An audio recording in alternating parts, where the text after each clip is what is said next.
What's going on, everybody? How are we doing?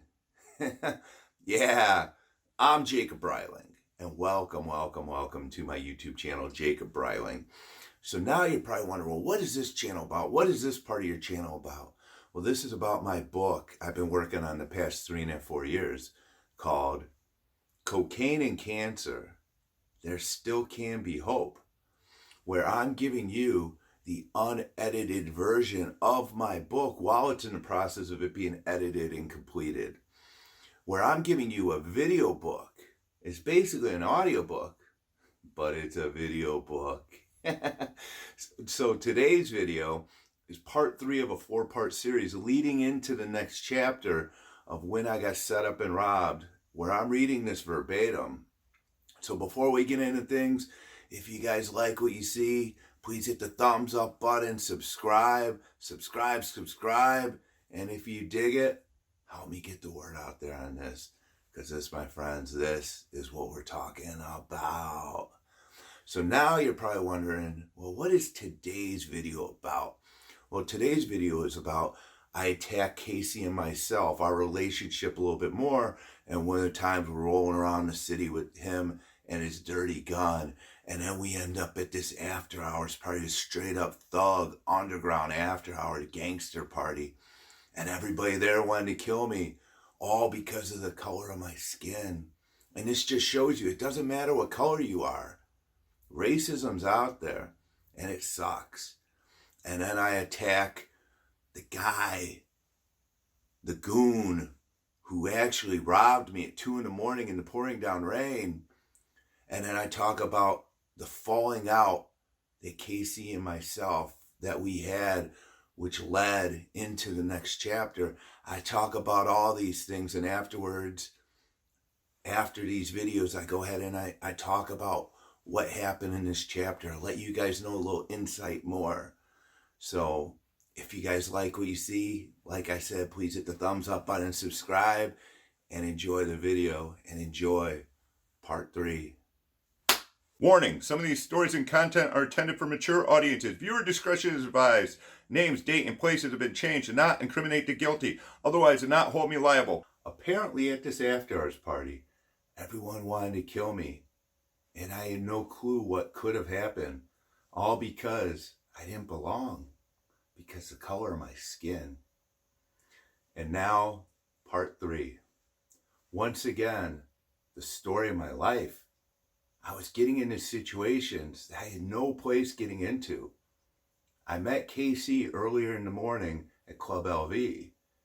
And once again, I was that puppy dog following him around. Everywhere KC went, I followed along.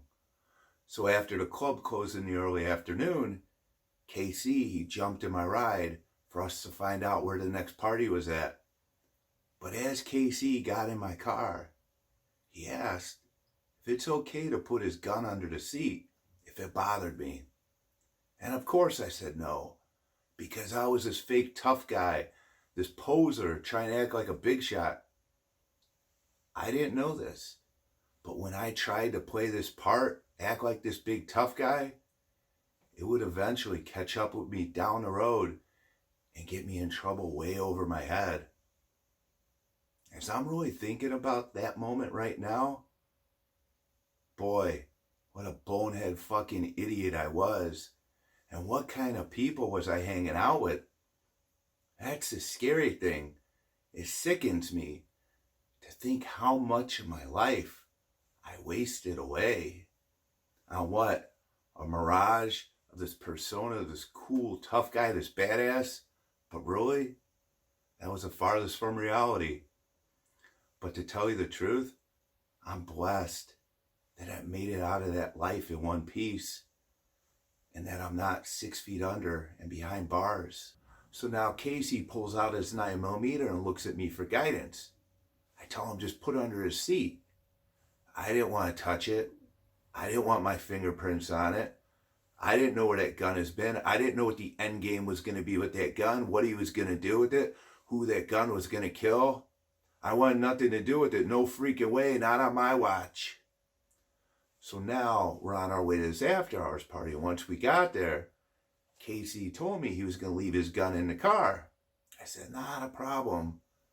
And at the time, I was so freaking high off ecstasy and cocaine, I didn't think anything of it. And to be honest with you, I totally forgot he even brought the gun with him. So we get to the party, and it was seriously no joke. As far as a place normal, everyday people would ever want to step foot in, it was a straight up underground thug gangster party. And I was the only piece of white rice. It was like an after hours party you'd see from the movies, such as Menace to Society, Boys in the Hood, or Straight Outta Compton.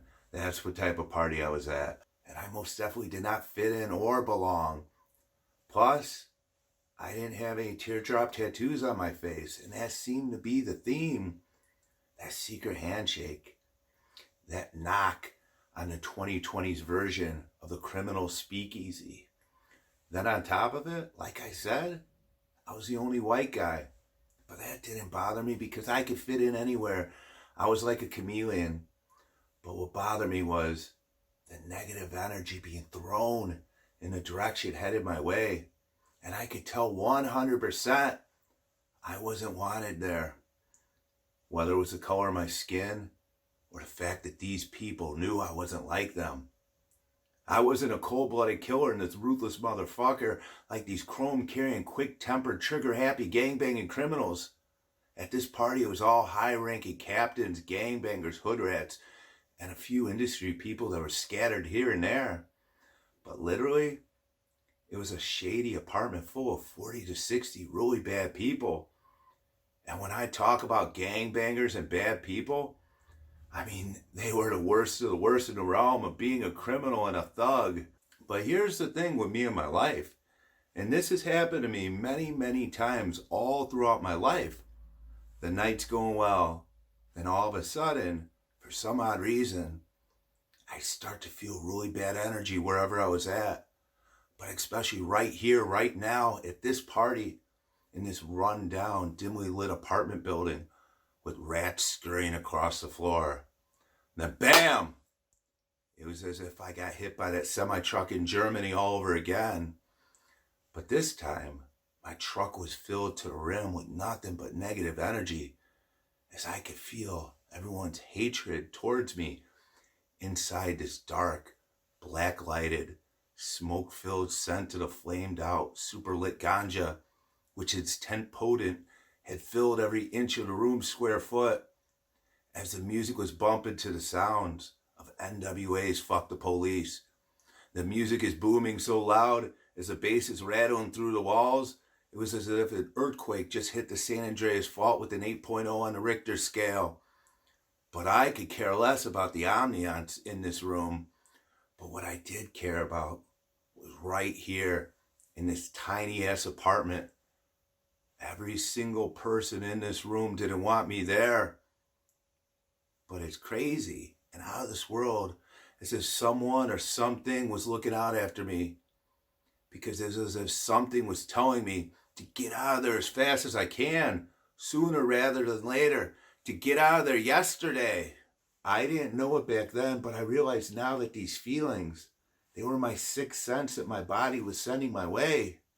My body was telling me, with the energy of my environment, to get the fuck out of Dodge. Because my subconscious psychological state knew I didn't belong. I just needed something to click and tell me to bounce.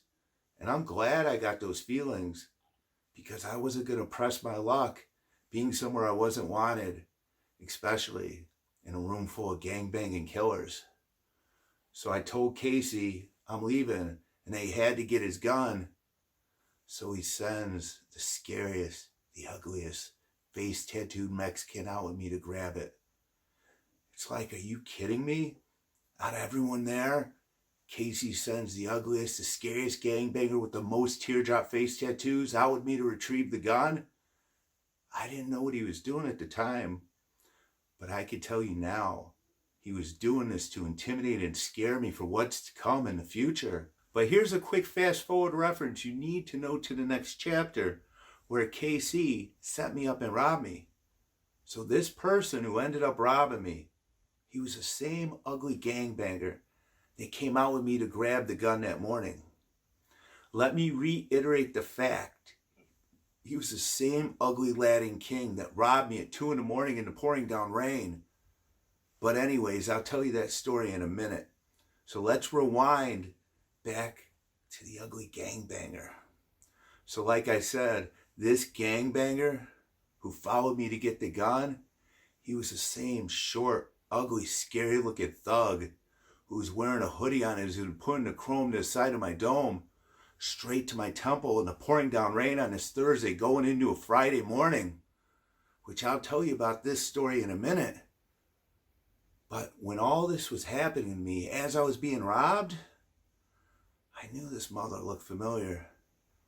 And I knew immediately who was robbing me and setting me up. And I don't forget a face, especially an ugly ass scary one. But now this is a very important part to the story. So fast forward to the days after I got set up and robbed by this guy.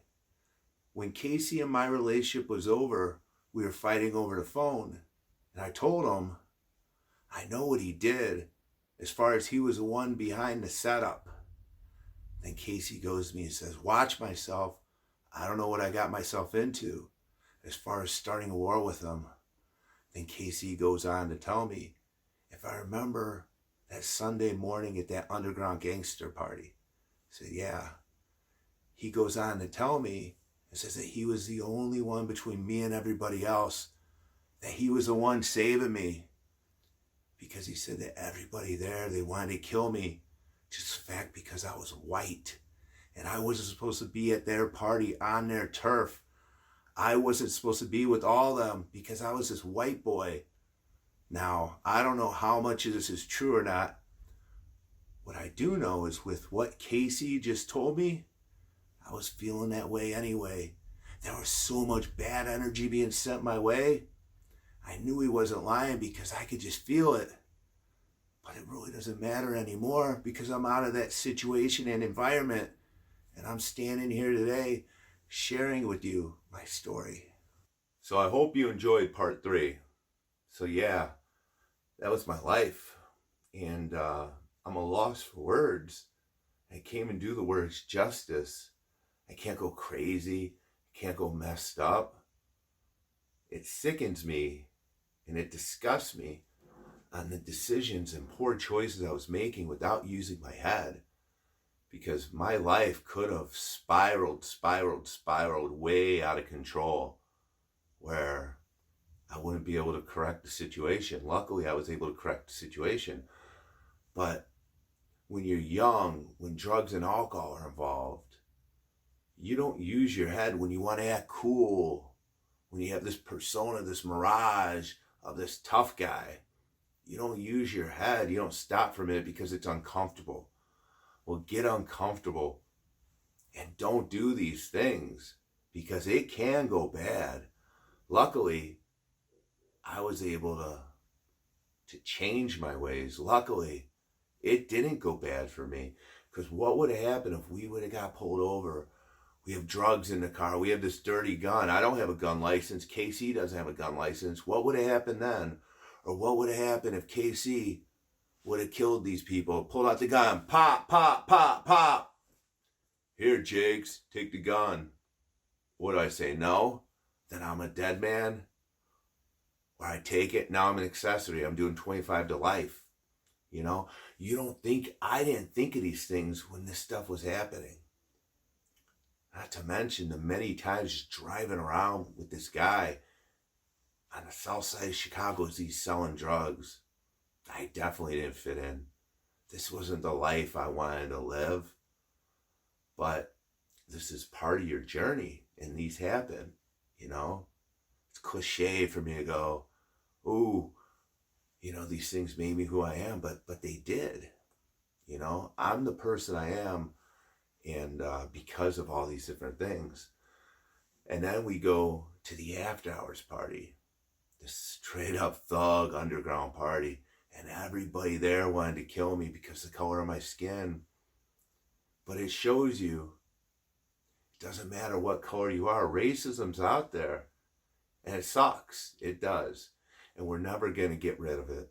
We're going to get rid of parts of it. I like to think so. But when people are different, that's what scares people. When people are different, that's what brings out racism and discrimination. It doesn't matter. It has to do with race. It doesn't matter with gender. It happens with every form, age, gender, race. It happens with social stature. It happens if you're different. It happens in life. If I go to a different country, it's going to happen way more there to me because I'm different and I stand out. I'd like to have that magic pill and it all go away, but it doesn't. So you just have to live your life the best you can and try and block it out. And when all these things were happening around the country, everybody's like, America's a racist country. No, it's not. We have pockets where it's there, but that's everywhere. You go to China, you go any other country, it's tenfold. America's not even close to some of these countries and the racism there. So just think on that. But who am I? I'm this big 6'4" white dude talking about racism and discrimination. Yeah, I am. I've had my own fair share against me. Maybe not to the extent of some, but I have. And look at the name of my book, Cocaine and Cancer, where I'm sharing, I used to be a drug dealer. I'm sharing my skeletons. I'm sharing all these things. People make judgments. I've lost friends over this. People are going to make up their mind, but you can't let that affect you. You have to live your life to the best that you can, and you have to be the best you, the ultimate you. Forget all the outside noise, block. That's what you got to do, and it's easier said than done, So, but anyways, what I was saying, that I was getting this from the party, that, it sucked. It did.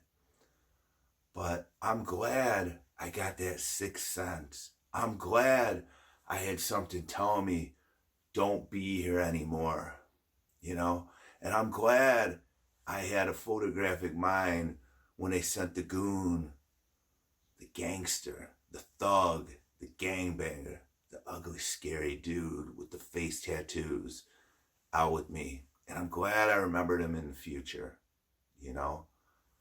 because having that photographic mind per se with faces has saved me so many times in the future. But all this never would have happened if it wasn't for poor choices and decisions. I put myself there. If I didn't put myself there, none of this would ever even happen. And that's the thing. And you can't, it's like I said, it's easier said than done, but when these things are happening, when they're, just stop, think. And yes, you might be drugged up, you might be drunk, but ask yourself, is this a road I want to go down? No. So that was pretty much in a nutshell of what happened in this part of the chapter. Now, part 4 to this 4-part series is going to be 2 different scenarios or situations that, metaphorically speaking, what broke the camel's back between Casey and myself.